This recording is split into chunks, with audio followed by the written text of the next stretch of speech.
Now for global business updates, Rotus Oddiri joins us. Good morning, Rotus. Good morning, Dr. Abati. Good morning, Ayo. Good morning, Pastor Rufai. Rufai, I'm loving that tie, man. I'm loving it. If I was in your church, I'm dropping an offering. I'm loving it. Yeah, I want us to discuss going into outer space. The biggest story yesterday. I know Elon Musk got some bad press because of Don Lemon yanking off his show from X.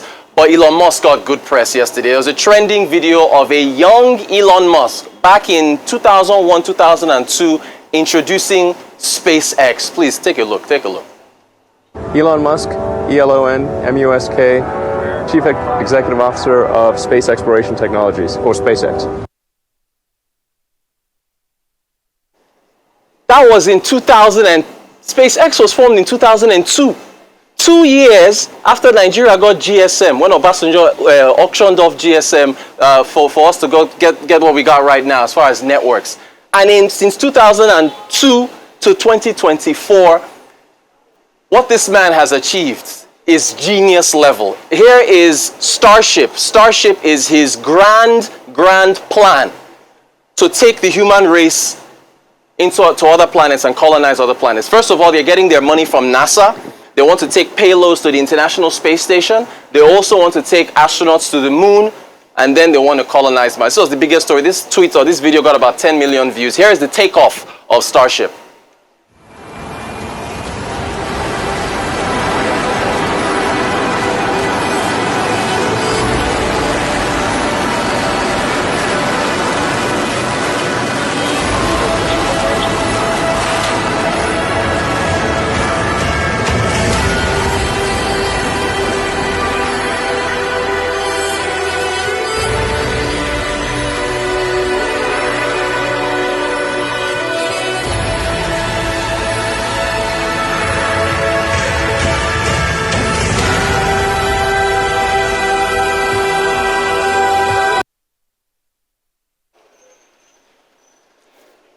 We're not done yet. I'm trying not to be too. We're not done yet. We're not done yet. You're about to see what's called a plasma field.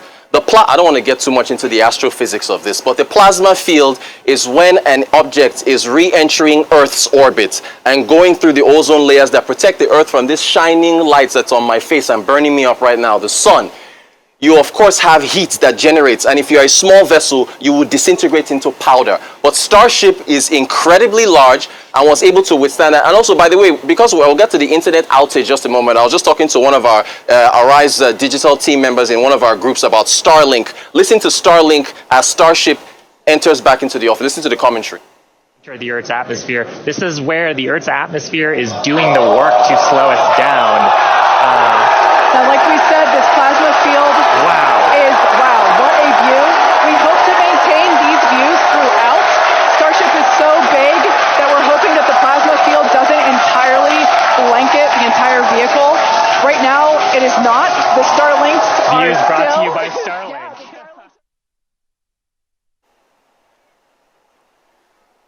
What is the pinnacle of human innovation? What is the trifecta of human innovation? 1, it's space travel. 2, it's artificial intelligence. 3, it's curing human disease. What we have just witnessed is one of the trifecta of the absolute pinnacle of human innovation and ingenuity, building a spacecraft to go into outer orbit and come back down. What Elon Musk has done with SpaceX is just incredible. Let's get back down to planet Earth and TikTok. Apparently, Steve Mnuchin, who is the former U.S. Treasury Secretary under Donald Trump, he served between 2017 and 2021. He was on CNBC yesterday, and while they were talking on the fly, he said he's putting together an investment group to possibly bid for TikTok.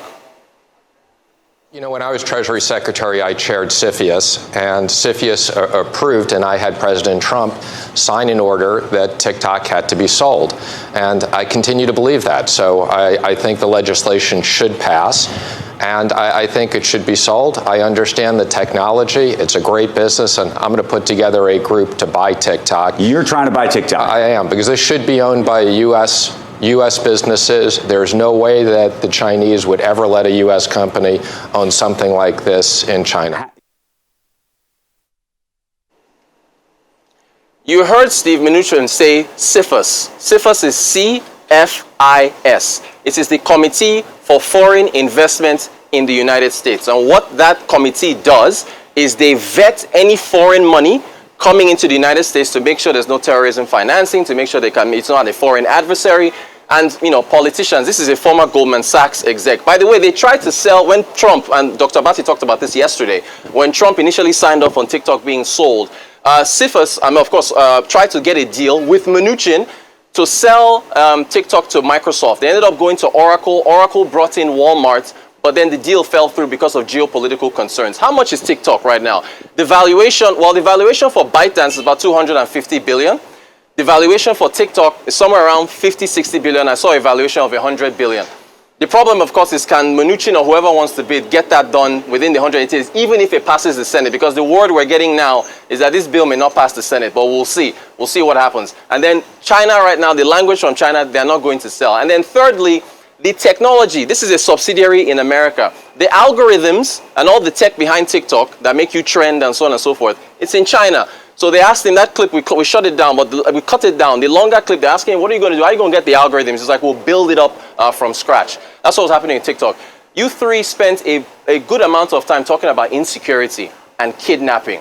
Does anyone know what it is like to be in that situation where someone is with a gun looking to kidnap? Has anyone seen this from the eye of the individuals? There's a viral tweet from Joyce Felipe. She's a reporter with ABC News. If you take a look at the tweet, I circled the amount of views. At 3 a.m. this morning, that thing had 2.5 million views. At about 5 a.m. this morning, I stopped at 5.2, possibly at 6 or 7 million views at this time. You can see under the tweet, ABC Eyewitness News, saying that a man was shot with his own gun in the subway. Joyce Felipe is a journalist for ABC and now replied the tweet saying, I was there. This job of that journalists do, I mean, anyway, look, check out the video of her in the subway when the shot went off and the reaction from everybody.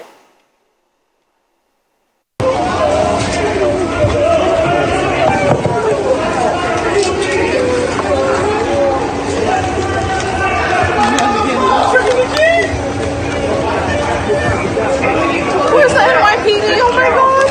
Close the door! Close the door!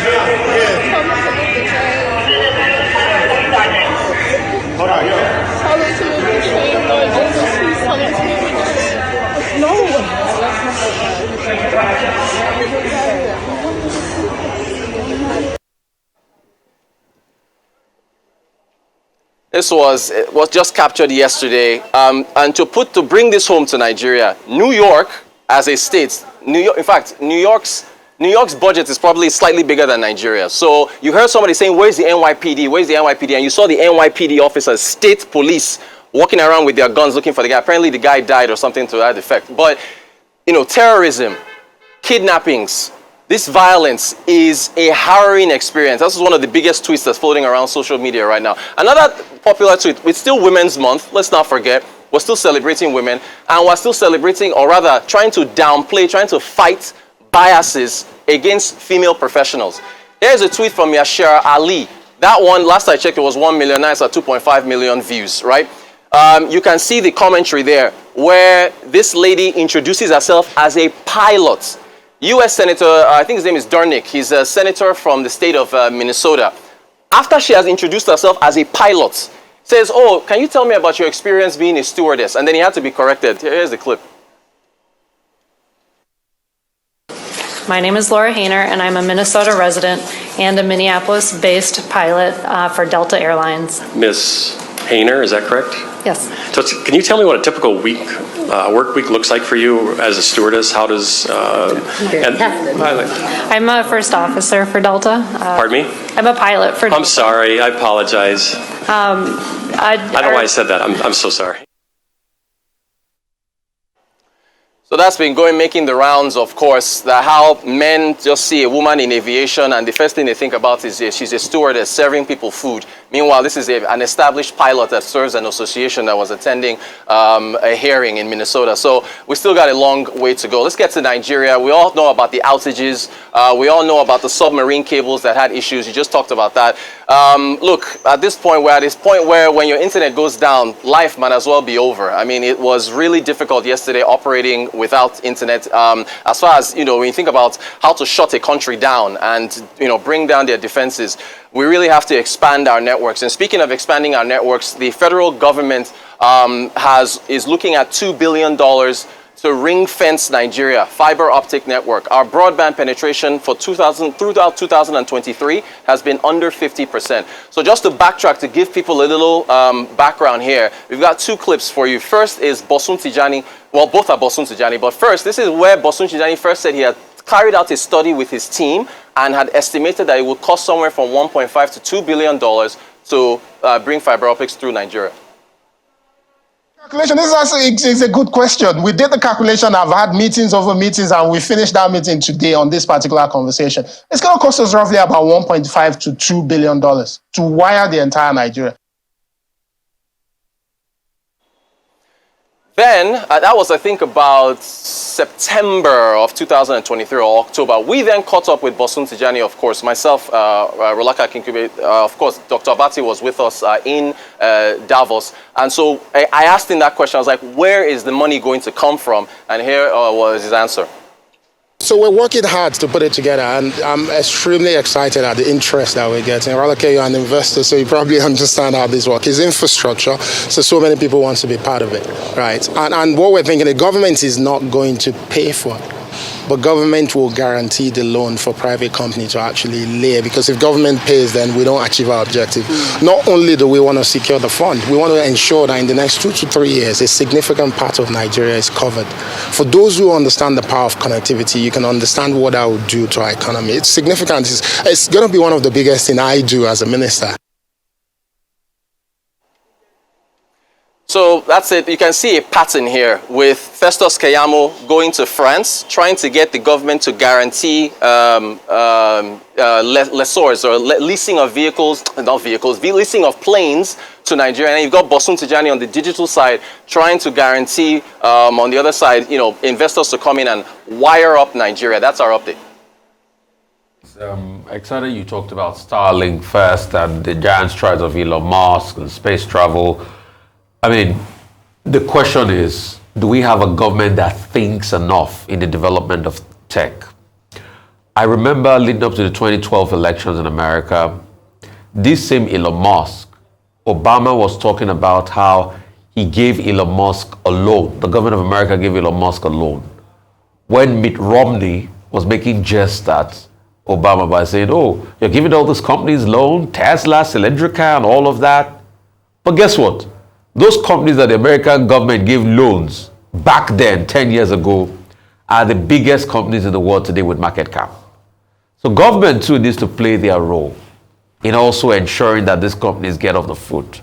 If not for that loan, Elon Musk would have been out of business. In fact, he was down and out there before he got that loan. I thought Nigeria, around that same time that Elon Musk started SpaceX, we launched a communication satellite. What happened to our launching of satellites in this country? Because now we're talking about Starlink and how it can provide and it can be a buffer. I'm sure those that have Starlink, yes, they did not suffer as much as other people that had undersea cable were suffering. So the communication satellite will. What happened? Starlink. Yeah, I mean, those that have Starlink didn't suffer. I mean, definitely, because I mean, I know organizations that use Starlink and it was smooth work for them. It was like clockwork. And it's been used consistently in areas like Ukraine during the war where they've shut down communication. So what happened to Nigeria's communication satellite? What happened to that satellite? And can we get more satellites up? Anyway, I don't want to talk about satellite now because that's another money and we don't have that money now. So what happened to that dream? And that's why government needs to be part of innovation. And I get Bosun Tijani what he's pretty much saying. Yes, you need to bring the people in, but government also needs to guarantee that. Because, yeah, the truth is, despite the fact that I say there's no money in the world, there's a lot of money in the world, but the money is looking for sensible people that will key into that money.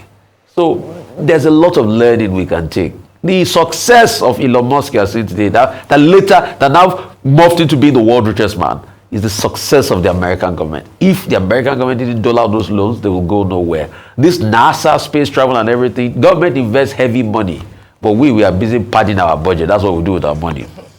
All right, talking about guarantee, the government actually, I think Bosun Tijani mentioned that the government was going to guarantee the loan. So it's for private in organizations, but guaranteed by the government. And they also mentioned that the Minister of Industry, Trade and Investment, Dr. Doris Anite, had said that we had secured a $1 billion facility from the World Bank towards digital, e-commerce, especially for our small businesses, to be able to tap into the $6.3 trillion market, global, economy for e-commerce. And I think that's quite fantastic. I quite like the direction of the Minister of Communications and Digital Economy, Bosun Tijani, and the fact that hopefully this will show up the numbers in terms of digital penetration. I don't think we're even up to 50% Rotus. I think we're at 40, just hovering between 35 to 40% in terms of broadband penetration. And this, if it goes through, would have all 774 local government areas being connected. And,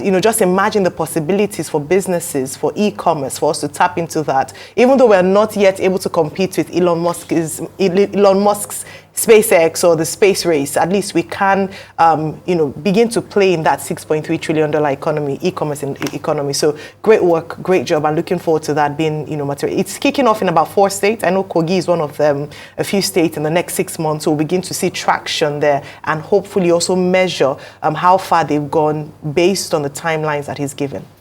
Okay, Rotus, a number of things I would like to comment upon. Let me start with your story about spacecraft and Starlink and space travel. I'm interested in what you said about what you call the trifecta of the pinnacle of humanity. You were making a philosophical point there, and you seem excited that AI, space travel, and advances in medical science represent the pinnacle.